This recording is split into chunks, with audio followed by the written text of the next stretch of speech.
Conscious பேரண்டிங்னா என்ன? So இதுக்கு நான் எக்ஸ்ப்ளனேஷன் கொடுக்கறதுக்கு ஒரு சிம்பிளாக டிஃப்ரென்ஷியேட் பண்ணி சொல்கிறேன். ட்ரெடிஷ்னல் பேரண்டிங்க்கும் கான்ஷியஸ் பேரண்டிங்க்கும். இப்போ நிறைய பேரண்ட்ஸ் என்னோடய ட்ராமாவை என்னோடய சைல்டுக்கு பாஸ் ஆன் பண்ணக்கூடாது அப்படின்னு நினைக்கிறாங்க. ஆனால் அது எப்படி பண்ணுறது? அது நிறைய கிளாரிட்டி கிடையாது.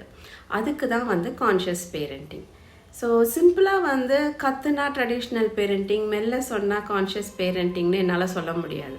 ஏன்னா நிறைய டிஃப்ரென்ஸ் இருக்குது. ஒரு ட்ரெடிஷ்னல் பேரண்ட் எப்படின்னா, நம்ம யோசிக்காமல் பேசுகிறது, நம்மளோட எனர்ஜி, நம்ம என்ன எமோஷனில் இருக்கோன்னு தெரியாமல் பேசுகிறது தான் ட்ரெடிஷ்னல் பேரண்டிங். இதில் ஜட்ஜ்மெண்ட் கிடையாது, சரி தப்புன்னு கிடையாது. நான் சொல்ல போகிற இன்ஃபர்மேஷனை மட்டும் எடுத்துக்கோங்க. பட் ஒரு கான்ஷியஸ் பேரண்ட்னா, நான் என்ன எனர்ஜியில் இருக்கேன், நான் என்ன பேசுகிறேங்கிற அவேர்னஸ் இருக்கும். ஃபார் எக்ஸாம்பிள் குழந்தை மில்கை ஸ்பில் பண்ணிட்டாங்கன்னு வச்சுக்கோங்களேன், விளையாடிட்டு இருக்காங்க, ஃபுல்லாக கொட்டிட்டாங்க அப்படின்னா, ஒரு ட்ரெடிஷ்னல் பேரண்ட்னா டக்குன்னு ரியாக்ட் பண்ணுவாங்க. ரியாக்ட் பண்ணுறது அப்படின்னா, ஏன் கொட்டாமல் இருந்திருக்கலாம்ல, நான் முதல்ல சொன்னேன்ல, இந்த மாதிரி பேசுகிறது. அந்த எனர்ஜி நான் நார்மலாக சொல்கிறேன், இந்த எனர்ஜிலையும் இருக்கலாம், இன்னும் பயங்கரமாக கோவமாக கத்துறது கூட இருக்கலாம், அதையும் விட மேலே போகிறது அடிக்கிறது.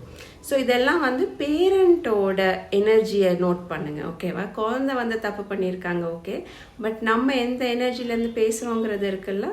இப்போ இதே இது ஒரு கான்ஷியஸ் பேரண்ட்னா ஃபஸ்ட்டு என்ன பண்ணுவோம் அப்படின்னா, நமக்குள்ளே நம்ம கனெக்ட் பண்ணுறது. ஓகே, எனக்கு இந்த சுச்சுவேஷனில் ரொம்ப கோவம் வருது, ஏன்னா இப்போ நான் நிறைய க்ளீன் பண்ண வேண்டியிருக்கு, இது எனக்கு டைம் வேஸ்ட் ஆகுது, ஓகே, இதனால எனக்கு கோவம் வருதுங்கிற அந்த அவேர்னஸ் கொண்டு ஃபஸ்ட்டு ப்ரீத் பண்ணி, நான் என்னோடய எமோஷன்ஸை ரெகுலேட் பண்ணிவிட்டு, அதுக்கப்புறம் குழந்தைக்கு என்ன வேணும், என்ன சொல்லி கொடுக்குறது, குழந்தை எதனால் மில்கை ஸ்பில் பண்ணியிருக்காங்கன்னு பார்த்து பேசி அதுக்கப்புறம் அதை கரெக்ட் பண்ணுறது. ஸோ ஃபஸ்ட்டு கனெக்ஷன், அப்புறம் கரெக்ஷன். ஸோ இதுதான் கான்ஷியஸ் பேரண்டிங். பட் இது நான் சொல்கிறதுனால உடனே வராது. ஏன்னா நம்ம இன்னர் வேர்ல்டோட கனெக்ட் பண்ணுறதுங்கிறது ஒரு கண்டினியூஸ் ஜேர்னி மாதிரி. இதுதான் நான் கான்ஷியஸ் பேரண்டிங்கில் சொல்லிக் கொடுப்பேன். உங்களுக்கு இன்னும் நிறைய தெரிஞ்சுக்கணும், கான்ஷியஸ் பேரண்டிங்னா என்ன, நீங்கள் அதை எப்படி கற்றுக்கலாங்கிறது தெரிஞ்சுக்கணும் அப்படின்னா, என்னோடய அப்கமிங் மாஸ்டர் கிளாஸ் ஜாயின் பண்ணுங்கள். நான் இதை பற்றி நிறைய ஷேர் பண்ணுறேன். தேங்க்யூ.